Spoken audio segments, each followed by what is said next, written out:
Hello po mga kasundo, ito po si Kuya Bari. Ang kwento po natin ngayon ay tungkol sa isang manliligaw na aswang. Ito na po ang kwento. Magandang araw po sa inyo Kuya Bari at sa libu-libong tagapakinig sa channel mo. Ako nga pala si Ashley. Nakahiligan ko ang pakikinig sa mga horror channels dahil sa mga kaibigan ko. Sila din po ang nag-udyok sa akin na ibahagi ang karanasan ng mga magulang ko. Ipinanganak at lumaki si Mama sa Laguna. Maganda ang mama ko noong kadalagahan niya. Palagi siyang kinukuha sa mga sagala para maging Reyna Elena. Dito rin niya nakilala ang isang binatang naging masugid niyang manliligaw. Magkaklase naman sa elementarya si Mama at Papa. Palagi daw siyang inaasar noon ni Papa na siya daw ay anak ng engkanto dahil sa kaputian ng kutis niya at brown na kulay ng kanyang buhok. Inis na inis daw siya noon kay Papa dahil nga napakalakas nitong mang-asar. Nang matapos sila sa elementarya ay magkaibang paaralan ng high school na ang kanilang pinasukan. Taong 1979, nakilala ni Mama si Benjamin. Naging konsorte niya ito sa isang sagala at naging masugid niyang manliligaw. Magandang lalaki daw si Benjamin at kahit sino yatang babae ang ligawan nito ay tiyak na mapapasagot. Mabait at magalang sa mga magulang niya ang binata kaya naman unti-unti nang nahuhulog ang loob niya rito. Nang ikasal ang matalik na kaibigan ni Mama, inimbita siya at doon ay muli silang nagkita ni Papa. Noong una ay halos hindi niya nakilala si Papa dahil sa laki ng ipinagbago nito. Naging makisig at pino kung kumilos. Malayong malayo sa dati nitong ugali. Nang araw na iyon ay hindi na humiwalay si Papa sa kanya. Todo asikaso ito at panay ang pagtitig. Bagay na nagbigay ng pagkailang kay Mama. Bago sila umuwi ay kinausap siya ni Papa at tinanong kung maaari ba siyang dalawin sa kanila. Napaismid si Mama noon at sinabing wala namang siyang sakit para dalawin. Ngiti lang ang sinagot ni Papa saka nagpaalam. Nang sumunod na araw, habang iniistima ni Mama si Benjamin ay dumating si Papa na may dalang bugkos ng bulaklak. Maayos na maayos ang suot na puting polo at brown slacks. Alam na ni Mama na umaakyat din ito ng ligaw sa kanya. Inanyayahan niya itong umupo at ipinakilala kay Benjamin. Nahalata ni Mama na naiilang si Papa dahil panay ang punas nito ng pawis sa noo at panay ang pag-uga ng magkabilang binti. Halos walang umiimik sa kanilang tatlo hanggang sa magpaalam na si Benjamin. Babalik na lang daw ito sa susunod na araw at may aasikasuhin daw siya.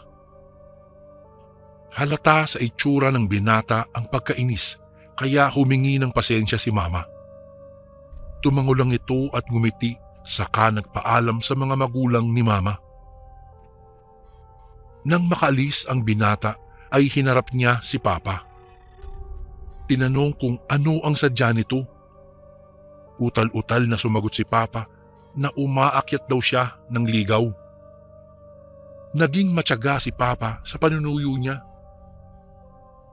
Isang gabing papauwi sila Mama at Lola galing sa kaarawan ng isang kamag-anak.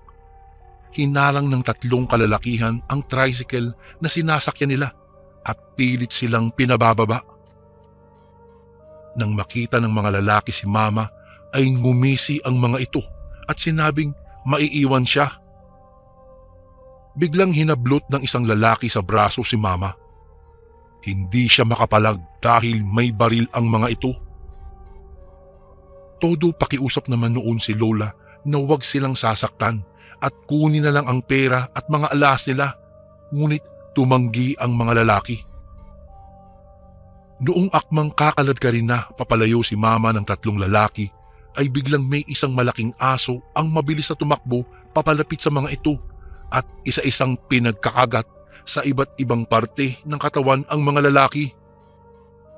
Galit na galit ang aso na tumutulo pa ang malapot na laway nito sa bibig. Sinubukang barilin ng mga lalaki ang aso, ngunit parang hindi ito tinatablan. Bukod doon ay hirap na hirap silang asintahin maigi ang hayop. Maya-maya pa may dumating na namang isang malaking aso. Halos wala ng balahibo ang buong katawan nito at mas malaki kaysa sa nauna. Nakaramdam na ng takot si Mama at Lola. Nang mga oras na iyon ay hindi pa rin binibitiwan si Mama ng lalaking nakahawak sa kanya sa braso. Nang magkasabay na sumugod ang dalawang aso, naagat nito sa binti ang nakahawak kay Mama, kaya nakahulagpos siya at nakatakbo kay Lola. Habang abala sa pagtatanggol sa sarili ang mga lalaki, ay dahan-dahang humakbang papalayo sila Mama. At nang makahanap ng pagkakataon, ay mabilis silang tumakbo papalayo. Nang makakita sila ng mga lalaking nagiinuman sa bakuran ng isang bahay, ay lumapit sila dito at humingi sila ng tulong. Agad naman silang tinulungan at tinanong kung taga saan sila. Hinatid sila ng mga lalaking tumulong sa kanila sa bahay. Tiyempo naman na naroroon si Papa na naghihintay.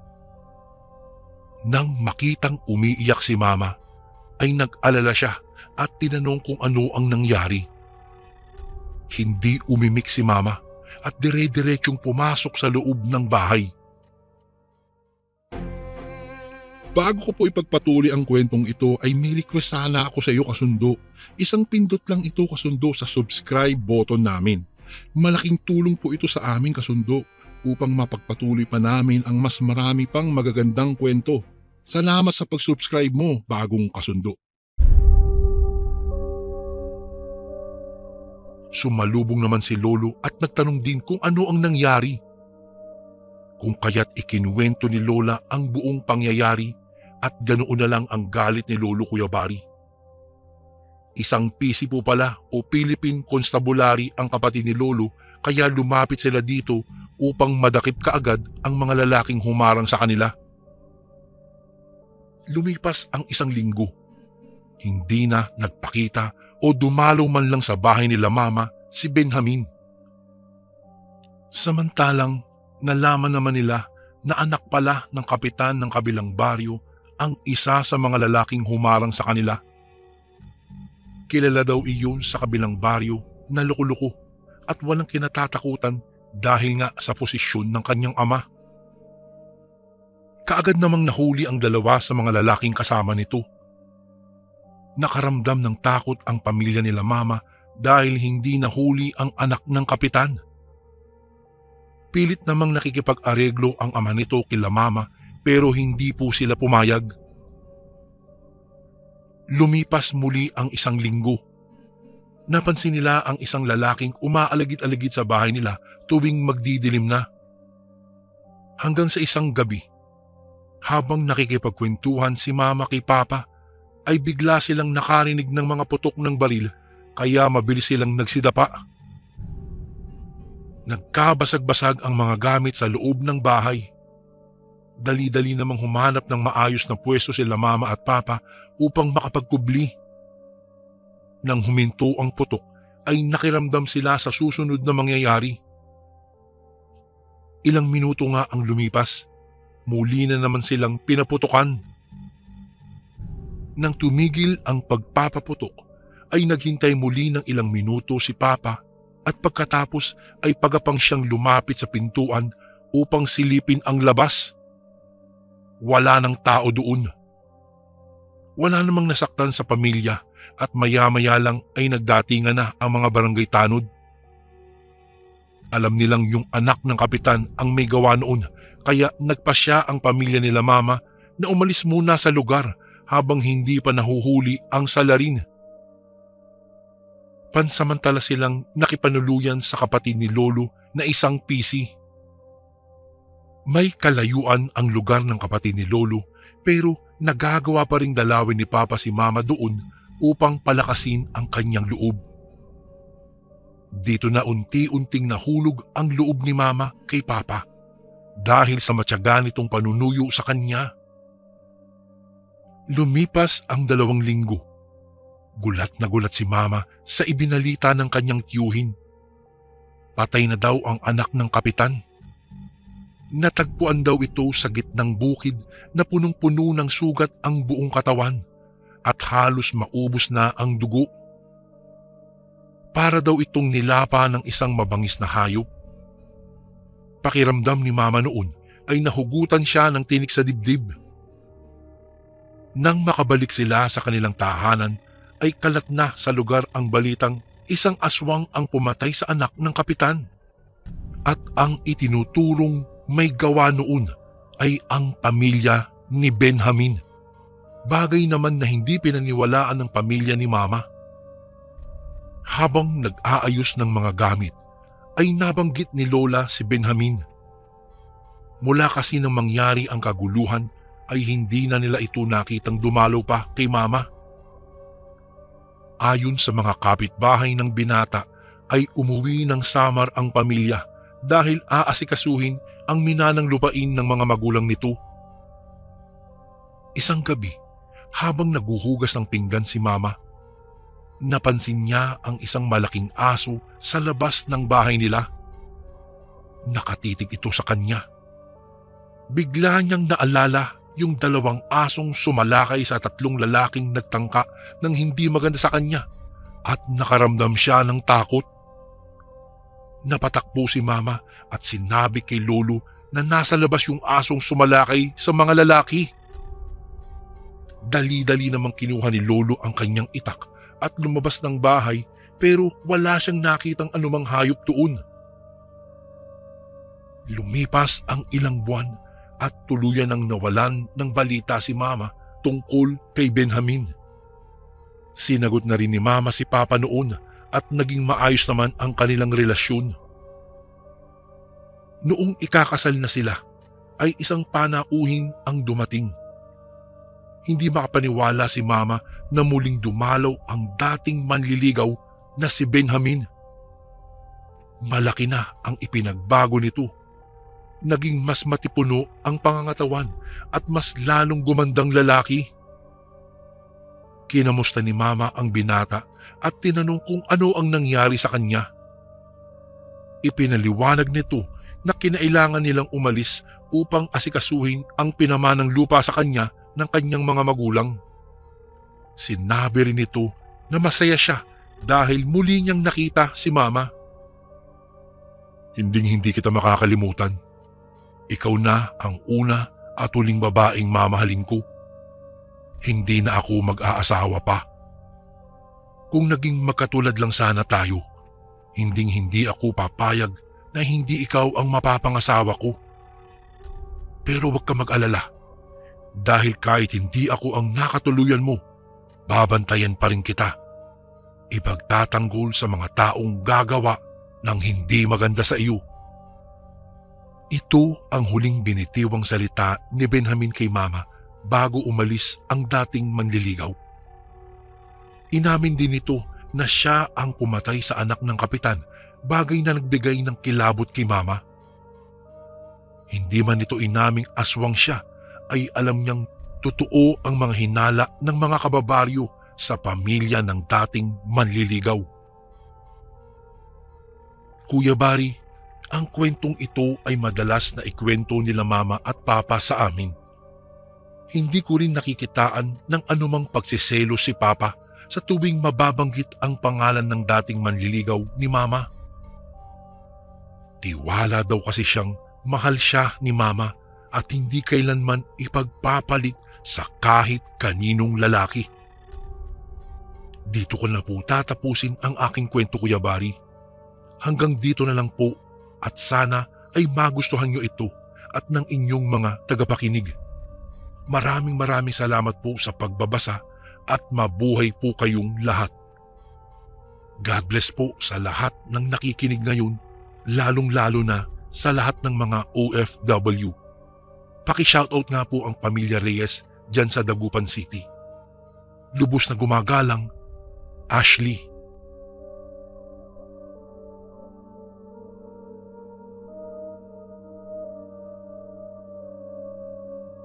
Muling sumabog ang isang kahindik-hindik na namang balita ng araw na iyon. May nawawala na naman. Pang-ilan na ba ito sa mga ibinalitang missing sa buwan na ito? Pabagsak na inilagay ni Cleopatra ang kanina'y binabasang newspaper sa sofa. Naglayas siya sa kanila upang magkaroon ng matinong buhay. Ngunit tila ayaw siyang patahimikin ng kanyang konsensya sa tuwing may issue na naman sa pinagtataguan niyang barangay. Tumayo siya at tinungo ang ref. Bago hinablot ang isang malamig na mineral water.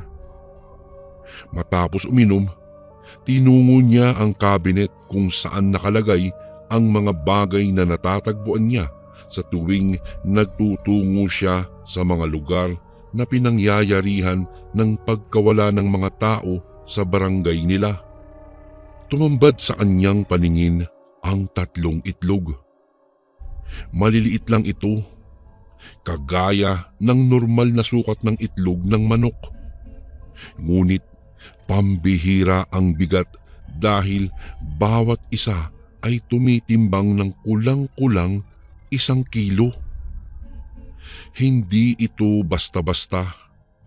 Para kay Cleopatra, tila clue ang mga itlog na iyon sa mas malaki pang panganib. Ilang beses na niyang isinumbong sa mga alagad ng batas ang kanyang nakikita, ngunit madalas daw siyang mapagkamalang baliw o may saltik. Ngunit hindi na biro ang mga nangyayaring ito. Kailangan niyang magtungo sa panibagong pinangyarihan ng krimen. Hindi siya pulis, hindi rin siya kriminal. Mas higit pa siya roon, ngunit ginagamit niya ang mga kaalaman sa pagtulong sa mga nangangailangan. Inihanda niya ang mga gamit na dadalhin at nilak niya ang cabinet kung saan nakalagay ang mga itlog. Kapag may nangyaring krimen ay nakikita niya ang mga ito sa di kalayuan at nagsisilbing nag-iisang ebidensya sa mga kasong walang katiyakan. Alam niyang may kinalaman sa mga bagay na iyon ang nilalang na nakita na naman niya kagabi. Palagi na lang talaga siyang nakakakita. Palagi na lang niyang nahuhuli. Ngunit hindi man lang siya nakakagawa ng paraan upang masupil ang masamang gawain ng mga ito. Simula nang magkaisip siya, namulat na siya sa mga kwentong kababalaghan na lumalaganap sa kanilang lugar. Ang lola ni Cleo ay isang manggagamot. Marunong din itong mantawas at higit sa lahat, marunong itong kumalaban sa mga aswang.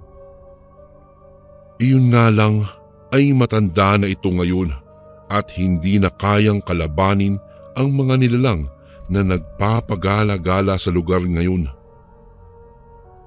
Ang nangyayari ay ibinabahagi na lamang ng kanyang abuela ang mga nalalaman nito sa kanya. Bilang tagapagmana ng panggagamot ay tinatandaan ang mga ito ng dalaga. Ang problema ay hindi pa sapat ang kaalaman niya, partikular na sa mga aswang na mangkukutod. Ang mga nilalang na ito ay kawangis ng manananggal. Natatanggal ang katawan nito at nahahati sa 2. May nakakatakot na mabalahibong pakpak at may matatalim itong mga pangil. Higit sa lahat, nangingitlog ang nasabing mga nilalang. Hindi rin ito basta-bastang lahi ng aswang. Kapag nakita at natitigan mo sa mga mata ang nasabing aswang, ay tiyak malalaman niya kung saan ka nakatira. Naaamoy niya kung saan ka naroroon at higit sa lahat ay kaya kang sundan saan ka man magpunta. Ang nakakasindak pa sa nilalang na ito ay kaya nilang mangitlog at gumagawa din sila ng mga pugad para lagyan ng kanilang mga itlog. Ingat lang dahil maari mong mapagkamalang nagmula ang itlog sa manok. May iilan na rin kasing nagkamaling makapulot ng mga itlog sa paligid at binalak na sanang lutuin, ngunit gayon na lang ang sindak nila nang mabiyak ang mga nasabing itlog. Ang matatagpuan kasi sa loob ng nabiyak na itlog ay mga putol na daliri, tainga, mata, ilong at iba pang putol na parte ng katawan ng mga taong nilantakan nila. Kaya naman kailangan ng masusing pag-iingat kapag nakakita ng ganoong klase ng itlog. Agad umalis si Cleo. Nagmaneho siya at agad nagtungo sa pinangyarihan ng krimen. Malakas ang kutob ni Cleo na maaabutan pa ang salarin na dahilan ng mga nawawalang tao at ang pag-iiwan nito ng mga itlog. Kahit nagdadalawang isip ay tiyak niyang ang nilalang ang may gawa niyon. At tama nga siya ng kanyang hinala. Dahil nang magtungo siya sa bayan ay may nakita siyang isang anino na papunta na naman sa malawak na kalsadang iyon. Sinundan niya ito at naabutan sa likuran ng mga naglalakihang tanim ng saging. Mukhang magbabagong anyo na naman ito.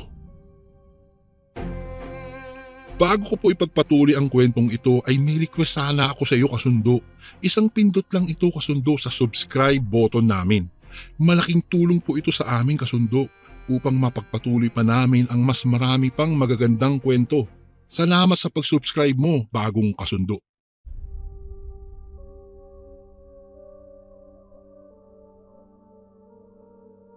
Nakita niya nang magpahid ng langis ang babaeng iyon saka humarap sa buwan. May inuusal din itong ritual na tiyak niyang makakatulong upang maging isang ganap ng mangkukutod ang babae.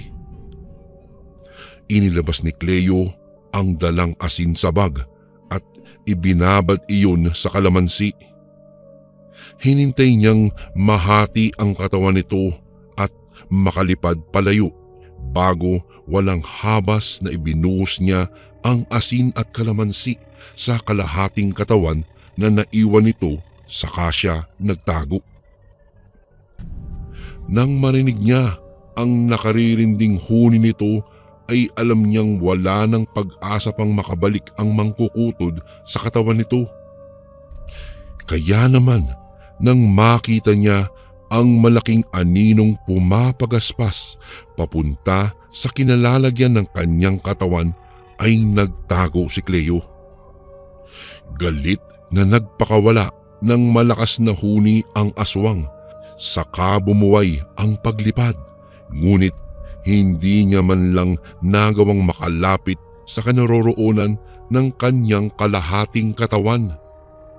Sa halip ay bumuwelo patalikod ang nilalang at lumipad papalayo. Dali-dali naman itong sinundan ni Cleo. Lumipad ang mangkukutod papunta sa likod ng bahay nila. Oo, sa tahanang nilayasan niya dahil ang kanyang nanay ang mismong mangkukutod. Matagal na itong lihim ng kanilang pamilya at nais ng kanyang ina na manahin niya ang kakayahang iyon. Siya lang kasi ang bukod tanging tagapagmana dahil nag-iisa lang siyang anak. Ngunit hindi niya linya ang maging aswang. Kabadong nagkubli siya sa dilim habang galit na nagpalipad-lipad ang mangkukutod. Kailangan niyang mahanap ang mga itlog nito. Oo, at mga putol na katawan iyon ng mga tao. Ngunit kapag namisa na ito sa takdang panahon, mas marami pang malagim na bagay ang mga mangyayari. Ayon sa kanyang lola, ang mga itlog ay kailangang painitan ng mangkukutod sa loob ng 13 araw saka ito mamisa. Kapag nagsilabasan na ang mga ito ay mistulang mga maliliit na halimaw ang kada laman ng itlog dahil ang isang daliri ay posibleng magkaroon ng mga pangil. Pangil na kaagat sa mga taong walang kaalam-alam na maaari silang mahawahan oras na makagat sila at mabahira ng laway ng mga ito. Iyon ang dilubyong pinakaiingat-ingatan ng kanyang abuela na mangyari. Mas maraming pagkakataon ang dapat gugulin sa pagsugpo sa kanila, kaya kahit masakit sa loob ni Cleo ay kailangan niyang labanan ang kanyang ina. Kahit pasabihin niyang naging mabuting ina ito sa kanya. Isa pa ay kailangan na ring mahanap ang mga nawawalang residente sa kanilang lugar. Kailangang malaman niya kung buhay pa ba ang mga ito o patay na. Patiyad siyang humakbang papasok sa bodega nang mahagip ng kanyang paningin ang papalusob na mukha ng kanyang ina papunta sa kanya. Sinabunutan siya ng kanyang ina, kaya naman nagpambuno silang dalawa. Halos mapao siya sa kakasigaw dahil hindi naman siya intensyong patayin ng kanyang ina. Nais lang siyang saktan, kaya naman halos mahilo siya sa lakas ng pagkakasabunot sa kanya. Nang makahanap siya ng paraan, ay nilamukos niya ang mukha ng aswang at ibinalibag. Kahit kalahating katawan lamang nito ang kanyang kalaban, ay napakalakas pa rin itong uri ng nilalang.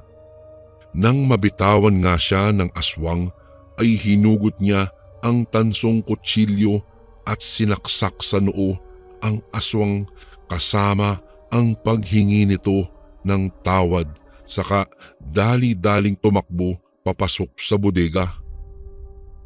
Alam niyang makakapagtago siya doon hanggang sa mag-umaga. At dahil may ibinuhos siya sa kalahating katawan nito, ay tiyak na ang kamatayan ng mangkukutod.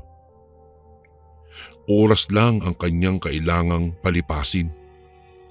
Sa pagsapit ng umaga ay masusunog ang katawan nito at magiging abo.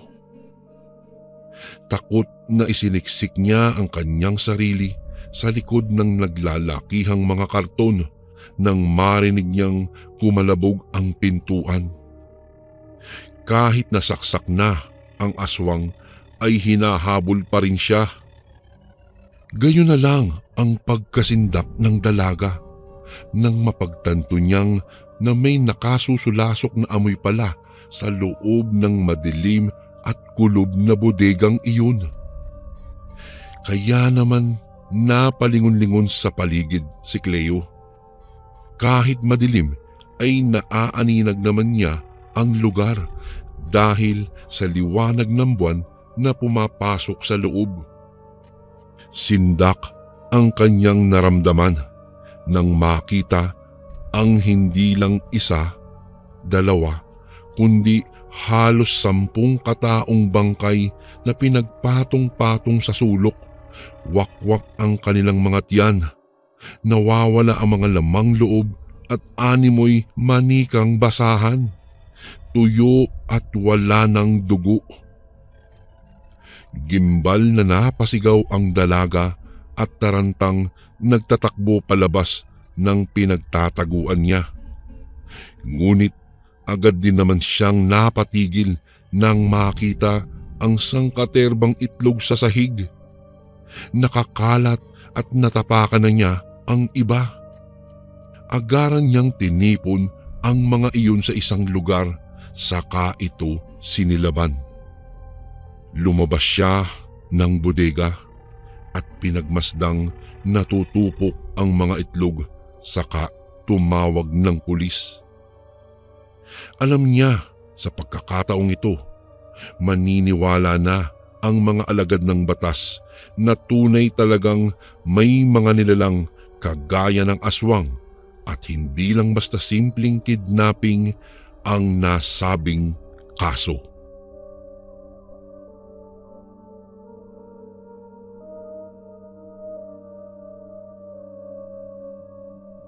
Magandang araw sa iyo, Kuya Bari. Nais ko na sanang ibahagi sa channel nyo ang kwentong ito. Kuya Bari, itago mo na lang ako sa pangalang Rafi. Ang kwentong aking ibabahagi sa inyo ay nangyari noong minsang mayroon kaming babuyan. Ito ang kaganapang magpasahanggang ngayon ay hindi ko pa rin maintindihan at halos hindi ko mapapaniwalaan. Noong mga panahong nangyari ito ay mayroon nga kaming babuyan. Sa pagkakatanda ko ay 2 inahing na baboy ang mayroon kami at lahat sila ay buntis. Tuwang-tuwa pa kami ng aking ama dahil ilang buwan na lang ang lilipas ay alam naming manganganak na iyon. Dapat alagaan natin ito ng mabuti para kahit papaano ay hindi masasayang ang ilang buwan nating paghihintay. Saka dapat nating mabawi ang natalo natin ng mga nagdaang buwan. Wika ng aking ama sa akin. Napatango na lang ako sa kanya at sinabing sisiguraduhin na lang naming walang mamamatay sa mga biik na iluluwal ng aming mga baboy. Pinagplanuhan pa namin ng mga sandaling iyon kung saan namin ipupwesto ang inahing baboy namin kung sakali. Kinagabihan, sa hindi ko malamang dahilan ay hindi ako makatulog. Napakaalinsangan ng panahon kung kaya nagpasya akong bumangon at saka buksan ang bintana ng aking silid. Pagkabukas ko ng aming bintana ay tumambad sa akin ang aming babuyan. Napatingin ako roon at agad akong nakaramdam ng kilabot noong mapansin kong may gumagalaw sa bahaging iyon. Noong una ay hinayaan ko na lamang dahil baka aso lang yun. Hanggang sa nagtaka na lang ako dahil sunod-sunod ang nagiging pag-igik ng mga iyon. Ano kayang meron? Bakit kaya nag-iingay ang mga alaga namin? Tanong ko sa sarili ko. Patuloy pa rin ako sa pagmamatiyag. Walang ano-ano. Para akong binuhusan ng malamig na tubig noong may makita akong 4 na mapupulang mga mata. Ito ay malapit lang sa kulungan ng aming baboy. Mukhang hindi lang aso. Parang kung ano yan . Dali-dali akong pumunta sa kusina at pagkatapos ay kinuha ko ang itak ng aking ama. Noong nasa kusina na ako ay mas lalo pang lumakas ang igik ng aming mga alaga. Bago ako bumaba sa aming bahay, nagpasya akong puntahan si tatay sa kanyang silid. Tay, ang mga baboy natin. Sigaw ko para gisingin siya. Subalit, hindi pa rin niya iyon naririnig at hindi siya nagigising. todo hilik pa siya ng mga sandaling iyon. Sa kadahilanang iyon, bumaba ako ng mag-isa sa aming bahay habang dala ang itak ng aking ama at ang flashlight na kinuha ko sa kanilang silid.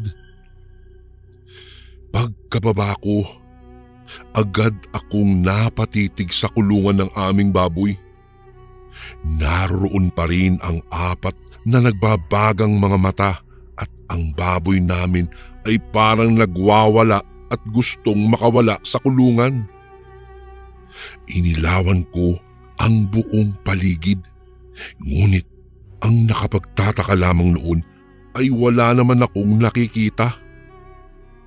Nagpalinga-linga ako at nakita kong patuloy sa pagwawala ang aming mga baboy. Alam kong may mali sa aking paligid, kung kaya mas lalo akong nagmatyag. Akmang lalapitan ko na sana ang 2 baboy, subalit bigla akong kinilabutan. Noong itapat ko kasi ang liwanag ng hawak kong flashlight sa bandang likuran ng kulungan ng aming baboy, may nakita akong 2 nilalang. Hindi ko matukoy kung tao sila o hayop, ngunit napakadungis nila. Parang punong-puno ng putik ang kanilang katawan. Ang mas lalo pang nagbigay ng kilabot sa akin ay ang kanilang mga matang nagbabaga. Kagayang-kagaya iyon ng mga matang nakita ko noong nasa loob pa lamang ako ng aming bahay. Hindi ko alam kung ano ang aking gagawin ng mga sandaling iyon. Nanatili lang akong nakatayo sa aking pwesto. Walang ano-ano ay lumundag ang 2 nilalang sa loob ng aming babuyan. Sa kadahilanang iyon ay bigla akong napasigaw. "Hoy! Ano ang gagawin niyo sa mga baboy namin?" Hindi man lang nakalingon sa akin ang 2 nilalang. Ilang sandali pa ang lumipas ay nagkagulo sa loob ng kulungan ng aming baboy. Panay ang igik ng aming baboy, kung kaya dali-dali akong lumapit sa kulungan nila. Tiningnan ko kung ano ang nangyayari sa baboy namin at halos hindi ako makahinga noong makita ko ang nangyayari. Bago ko po ipagpatuloy ang kwentong ito ay may request sana ako sa iyo kasundo. Isang pindot lang ito kasundo sa subscribe button namin. Malaking tulong po ito sa amin kasundo upang mapagpatuloy pa namin ang mas marami pang magagandang kwento. Salamat sa pag-subscribe mo, bagong kasundo. Umiibabaw ang 2 nilalang sa isang buntis na baboy. Ilang sandali pa ay nagwala ang baboy, pero hindi iyon nagtagal. Winakwak ng isang nilalang ang tiyan ng aming baboy at saka dinukot ang lamang loob ng aming alaga. Walang pag-aatubiling pinagsaluhan nila iyon at wala silang pakialam kung nakamasid ako sa kanila. Inakma kong pasukin ang kulungan ng baboy, subalit hindi ko naigalaw ang aking katawan. Para akong estatwang nakamasid sa kanilang karumal-dumal na gawain noong mga sandaling iyon. Nang maubos na nila ang lamang loob ng aming mga alaga, ay mas winakwak pa ng isa ang tiyan noon. Ilang sandali pa ay lumabas ang mga biik mula roon. Hindi ko mapigilan ang aking mga luha sa pagtulo, lalo pa nang makita kong sarap na sarap ang 2 nilalang na iyon sa pagkain ng biik ng aming mga baboy. "Mga aswang kayo! Mga aswang kayo! Demonyo!" sigaw ko. Pero hanggang isipan ko lang iyon. Noong maubos na nilang kainin ang mga biik ng aming baboy ay lumipat sila sa isa pang kulungan kung saan naroroon ang isa pa naming buntis na baboy. Nakatingin lang ako sa kanila habang pilit nilang hinahawakan ang nagwawala naming baboy. Nasa ganoong sitwasyon sila noong parang nagbago ang kanilang mga itsura. Naging kawangi sila ng baboy. Subalit parang mas mahaba ang kanilang nguso. Naglalaway iyon habang pilit na itinutumba ang aming baboy. Noong maitumba na nilang dalawa ay agad nila iyong winakwak ang tiyan. Atungal ng atungal ang aming baboy at pilit na nagpupumiglas, subalit hindi nila kaya ang lakas ng dalawang aswang. Akmang kakainin na sana ng dalawa ang lamang loob ng aming baboy nang narinig kong napasigaw si tatay. "Rafi, anong ginagawa mo riyan? May mga aswang na umaatake sa ating mga baboy." Sa isinigaw ni tatay na iyon ay doon lang ako parang natauhan. Nagawa kong igalaw ang aking katawan. Nilingon ko ang aming bahay at saka inilawan. Nakita kong pababa na ang aking itay, kung kaya hinintay ko siya. "Bakit? Ano nangyari? Hindi ka man lang gumawa ng aksyon?" tanong ni tatay sa akin. Hindi na ako nakasagot sa kanya. Dinig na dinig kasi namin ang ingay ng paghabhab nila. Dahil doon ay kinuha ni tatay ang kanyang itak sa akin at saka sinabihan akong ilawan ko ang paligid. Agad ko namang inilawan ang bahagi kung saan naroroon ang dalawang aswang. Saktong nilalantakan na nila ang mga biik ng aming baboy, kung kaya napasigaw si tatay. "Mga demonyo kayo! Anong ginagawa niyo sa mga alaga namin?" Pagkasigaw ni tatay ng mga katagang iyon ay dali-dali siyang pumasok sa loob ng kulungan ng aming baboy kung saan naroroon ang dalawang nilalang. Lumapit na rin ako sa kulungan ng baboy at kitang-kita ko kung paano labanan ni tatay ang dalawang nilalang na iyon. Habang nakayuko ang dalawang nilalang ay tinaga ni tatay ang isa sa kanila. Napaungol iyon, subalit hindi man lang tinablan. Dahil sa ginawa ni tatay ay tumayo ang dalawang nilalang. Hinarap ng mga iyon si tatay, kung kaya inihanda ng aking ama ang kanyang sarili. Umangil ng malakas ang dalawa, subalit hindi natinag si tatay. "Mga hayop kayo, mambababoy!" Napangisi lang kay tatay ang nilalang. Dahil sa inis ng aking ama ay walang pasabi niyang tinaga ang isang nilalang sa liig. Parang wala lang sa nilalang iyon.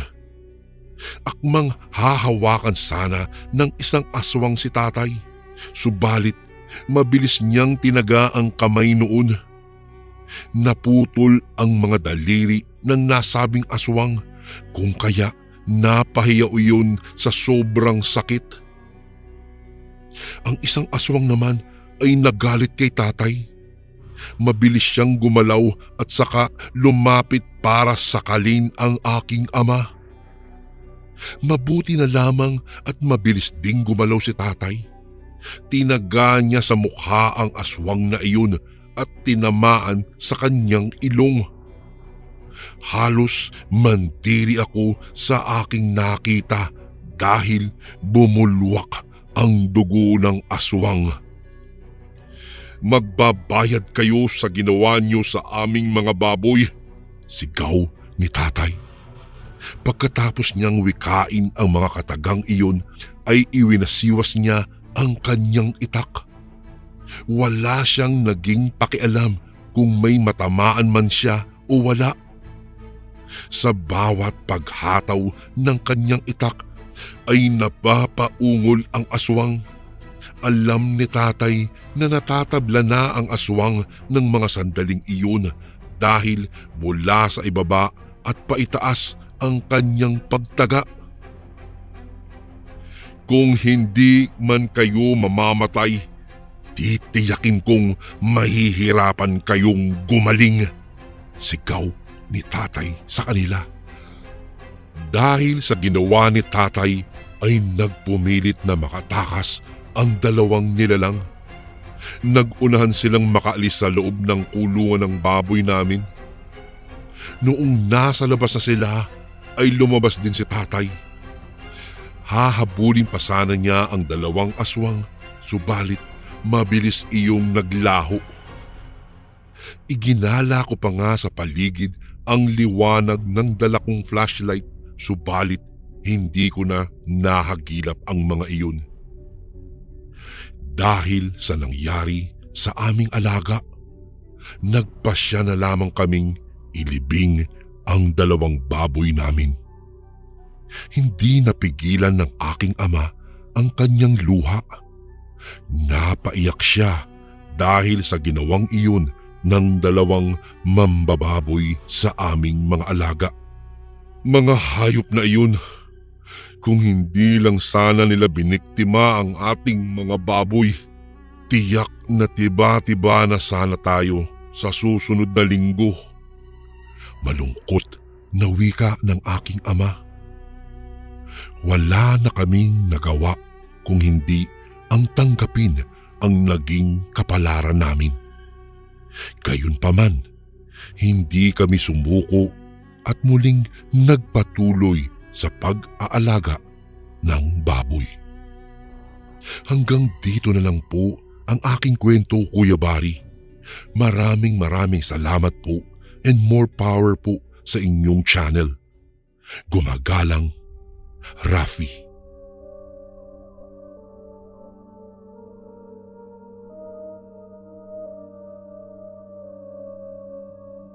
Magandang araw po sa inyo, Kuya Bari. Gusto ko lang pong ibahagi sa inyo ang aking kwento.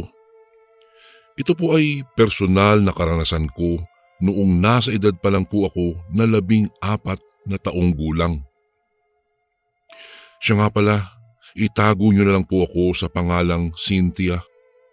Sa katunayan po, nangyari po ang naging karanasan kong ito simula noong isang beses na namalengke kami ng aking lola na tawagin na lang po ninyo sa pangalang Letty.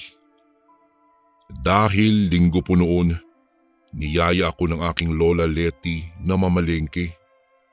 Kapag ganoon po kasi, maraming tao sa bayan at maraming mabibilhang mga nagtitinda ng damit, tsinelas at iba pang mga bagay sa mas murang halaga.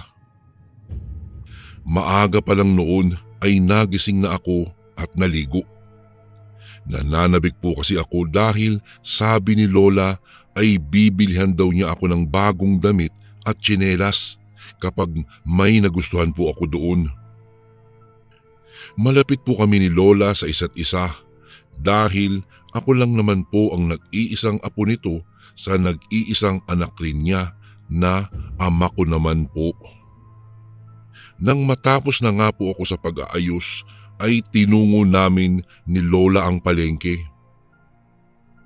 Marami-rami na rin ang mga taong namamalengke nang makarating kami ng aking Lola Letty. Naglibot-libot kaming dalawa hanggang sa may nakita kaming bilihan ng tsinelas. Huminto kami roon at pinagsabihan niya ako na mamili na ng gusto kong tsinelas. Makalipas ang ilang minuto ay nakapili na nga ako kung kaya sinabi ko na ito kay Lola. Lola, heto na po ang aking bibilin. Wika ko sabay abot ng tsinelas na napili ko. Kinuha naman iyon ni Lola at dinala sa tindera upang bayaran ito. Nang mabayaran na niya ay muli kaming naglibot upang maghanap ng mabibilhan naman ng damit ko. Ilang saglit lang ang lumipas ay napadpad kami sa kung saan may nagbebenta ng napakaraming damit. Dahil doon ay pinapili na ako ni Lola ng kung ano man ang magugustuhan kong damit para sa sarili ko. Habang abala ako noon sa pagpili ng damit na bibilhin namin ay nagulat ako nang may isang matandang babae ang biglang humawak sa ulo ko. Napalingon pa nga ako sa kanya at nakita ko pa nga siyang ngumingiti. Hindi ko alam pero may kakaibang pakiramdam ako sa matandang babae, ngunit hinayaan ko na lang ito. Nang mga oras na iyon ay wala si Lola Leti sa aking tabi. Nang magpalinga-linga ako ay hindi ko siya nakita, kung kaya naisip kong baka may pinuntahan lang siya. Hindi pa rin inaalis ng matandang babae ang kamay niya sa aking ulo. Gumalaw naman ako at lumayo sa kanya. At dahil doon ay nabitiwan niya ang aking ulo. Nakangiti pa rin siya, kung kaya kinabahan na ako. Ano pong kailangan niyo sa akin, Lola? Tanong ko sa kanya na pilit itinatago ang aking kaba. Wala naman, Apo. Akala ko kasi ay ikaw ang apo ko na kasama ko rin sa pamamalengke. Hindi ako gaanong nakakakita, kung kaya akala ko ay ikaw siya. Magkasing taas at magkasing laki kasi kayo. Pasensya ka na ha, Ineng. Tugon naman niya sa akin. Napabuntong hininga na lamang ako at napangiti sa matanda.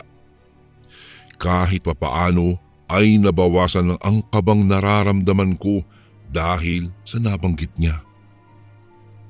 O sige, Iha, mauuna na ako at hahanapin ko pa ang aking apo. Pamamaalam pa ng matanda sa akin.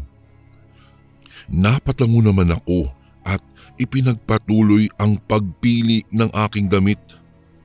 Ilang sandali pa ay naramdaman kong may kamay sa aking balikat, kung kaya bigla akong napalingon.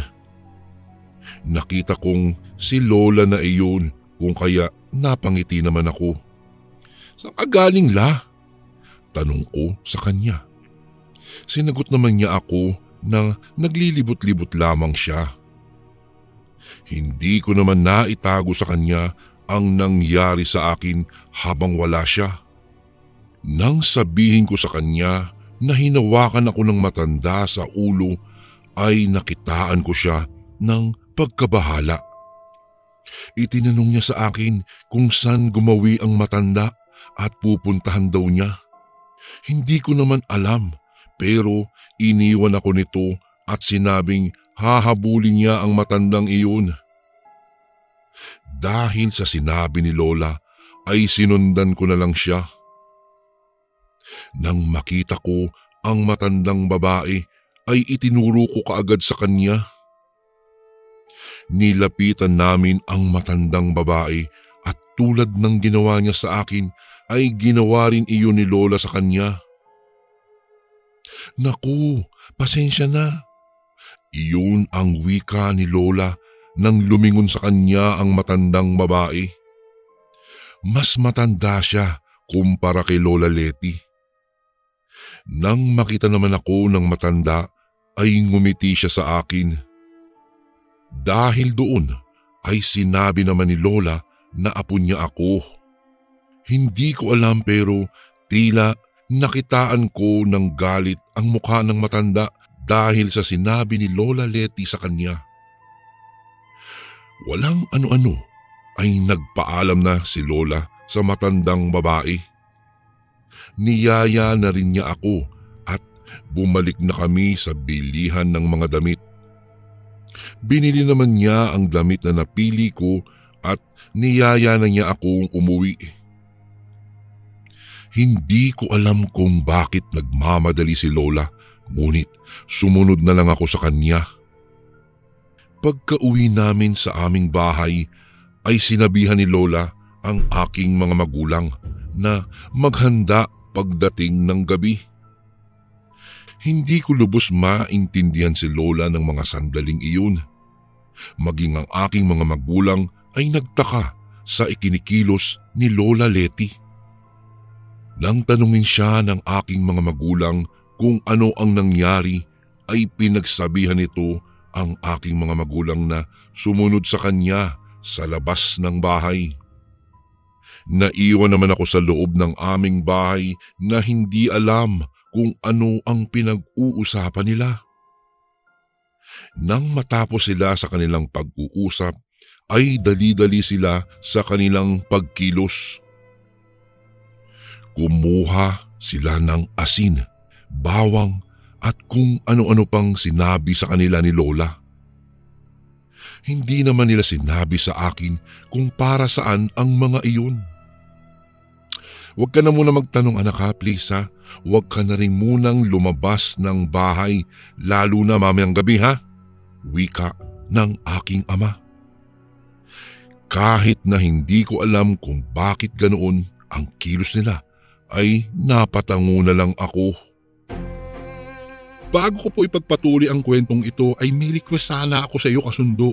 Isang pindot lang ito kasundo sa subscribe button namin. Malaking tulong po ito sa amin kasundo upang mapagpatuloy pa namin ang mas marami pang magagandang kwento. Salamat sa pag-subscribe mo, bagong kasundo.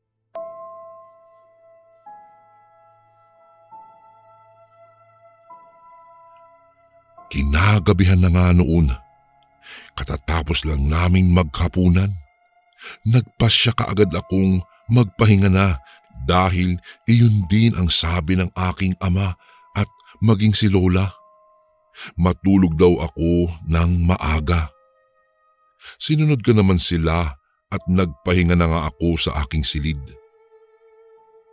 Akmang ipipikit ko na sana ang aking mga mata ng mga sandaling iyon, ngunit hindi ko na naituloy pa nang may marinig akong kakaibang tunog. Nakaramdam ako ng takot dahil doon. Kakaiba kasi ang tunog.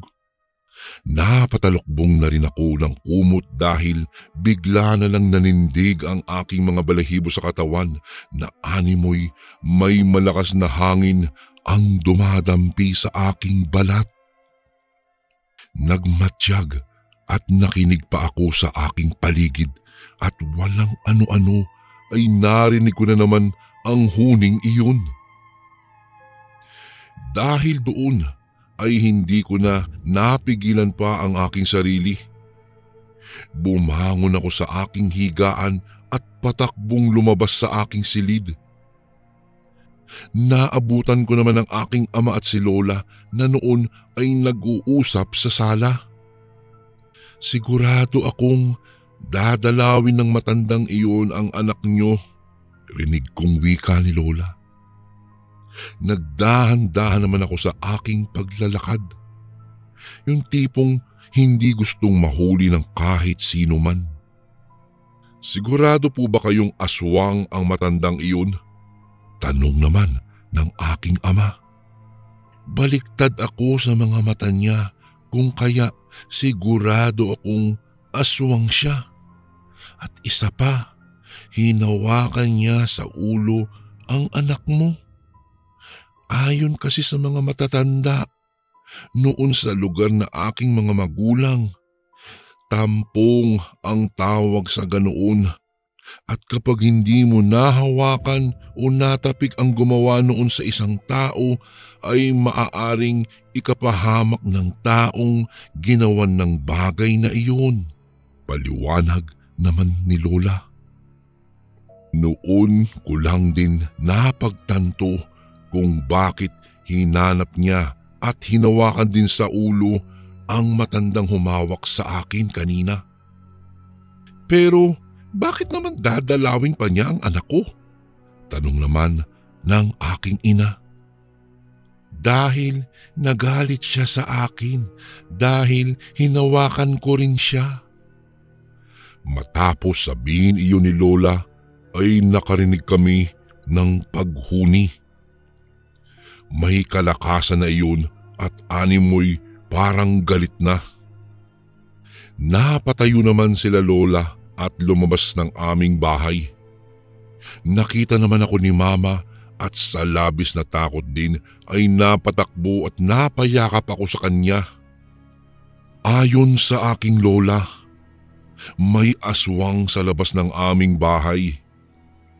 Ang tinutukoy niya ay ang matandang babae na humawak sa akin sa palengke. Walang ano-ano ay bigla namang sumigaw si Lola sa labas ng aming bahay. Huwag kang magpapakita sa akin sa palengke kapag ginalaw mo ang apo ko. Kilala kita. Sigaw niya sa aswang. Maya-maya pa ay mas lumakas ang paghuni ng tiktik sa aming naririnig. Muli na namang sumigaw si Lola noon. Iyan nga, yan, umuwi ka na sa inyo. At huwag ka nang babalik pa dito.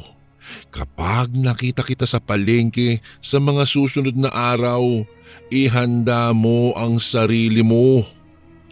Naisip ko pa noon na ang tapang pala ng lola ko para hamunin ang aswang. Ngunit laking pasasalamat ko dahil sa kanya. Mas lumakas pa ng lumakas ang paghuni hanggang sa tuluyan ng nawala. Matapos noon ay nagpasya na kaming matulog dahil kampante na si Lola na hindi na daw babalik pa ang aswang na iyon.